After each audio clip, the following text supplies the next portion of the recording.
अक्सर आपने नोटिस किया होगा कि सुबह सुबह धान की पत्तियों के ऊपर या फिर किसी भी अन्य फसल के ऊपर हल्की जो पानी की बूंदें है गोल आकार की बिल्कुल टिप के ऊपर या फिर साइड के किनारे जो होते हैं पत्ती के उसके ऊपर आपको चिपकी हुई दिखाई देती है।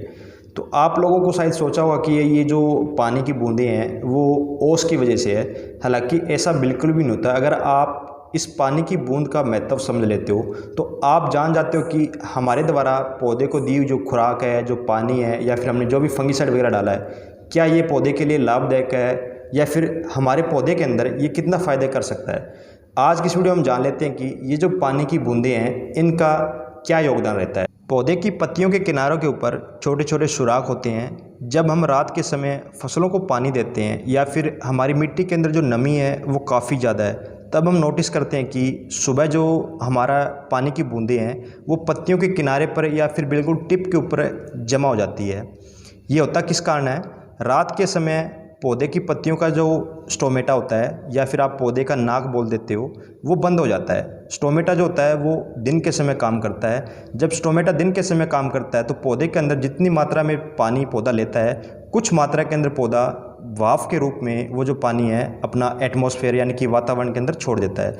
वाफ इसलिए बनती है कि जो हमारा सूर्य होता है, जो टेम्परेचर होता है, ये वाफ बनाने में स्टोमेटा की सहायता करता है।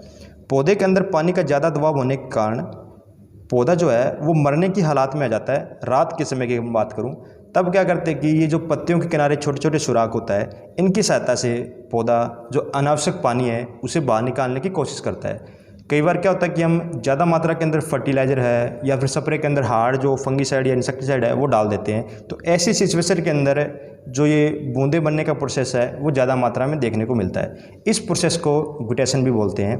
गुटेशन जो हमेशा वो रात के समय होती है, क्योंकि रात को हमारे पत्तियों के ऊपर जो स्टोमेटा होते हैं मौजूद वो बंद हो जाते हैं। इसलिए बहुत से फार्मर ऐसे कि जो रात के समय पानी देते हैं, काफ़ी मात्रा में पानी लगाते हैं। हालांकि कई बार मजबूरी हो जाती है कि रात के समय जो लाइट है वो आती है, दिन में लाइट नहीं आती, उस समय आप पानी दे भी सकते हो। कोशिश करें जो पानी है वो ज़्यादा मात्रा में ना दें, क्योंकि जब भी आप ज़्यादा मात्रा में पानी देते हो तो पौधे के जो जड़ें होती है वो पानी को ज़्यादा मात्रा में उठाती है, क्योंकि पानी का दबाव ज़्यादा होने के कारण जो पौधा है वो स्ट्रेस के कारण मर भी जाता है। अगर पौधे को पानी ना मिले फिर भी स्ट्रेस आता है, अगर पौधे को पानी ज़्यादा मिल जाता है फिर भी स्ट्रेस आता है। तो ये जो अनावश्यक पानी है या फिर जो ज़्यादा हार्ड फंगीसाइड या फिर इंसेक्टिसाइड है वो इस बूंद के साथ मिक्स होकर के, इस बूंद के अंदर ये फ्रेश पानी नहीं होता जो पत्तियों की बूंद के ऊपर होता है, इसके अंदर काफ़ी मात्रा में जो मिनरल्स है या न्यूट्रिएंट्स है या फिर जो भी आप फंगीसाइड आपने यूज़ किया, हार्ड जो फंगीसाइड यूज़ किया है वो भी मिक्स होता है। मधुमक्खियाँ जो है इस पानी को ज़्यादा मात्रा में यूज़ करती है अपना जो शहद वगैरह बनाने के लिए।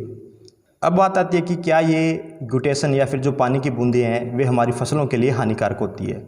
अगर पौधा ज़्यादा स्ट्रेस के अंदर है, ज़्यादा गुटेशन कर रहा है या फिर ज़्यादा पानी की जो बूंदें हैं वो बन रही है, इसका मतलब कि आपके द्वारा डाली हुई जो दवा है, जो पानी है वो ज़्यादा मात्रा में आपने दिया है, पौधा उसको सहन नहीं कर रहा। इसीलिए हम प्रति वीडियो के अंदर बोलते हैं कि आप धान के अंदर खास करके जो पानी है वो सुखा सुखा कर दें। जब भी आप सुखा सुखा कर पानी देते हो तो ये जो पानी की बूंदें बनने का जो प्रोसेस है वो काफ़ी स्लो हो जाता है। इससे जो हमारी फसलें हैं वो हरी भरी रहती है। जहाँ पर ज़्यादा पानी खड़ा होता है वहाँ पर गुटेशन ज़्यादा होती है, पौधे की जो हालात है वो भी डाउन होती है। उम्मीद करता हूँ कि गुटेशन का जो प्रोसेस है वो आपको समझ में आ चुका होगा। अगर फिर भी आपको कुछ इसके बारे में इंक्वायरी लेनी हो तो आप नीचे कमेंट भी कर सकते हैं। धन्यवाद किसान साथियों।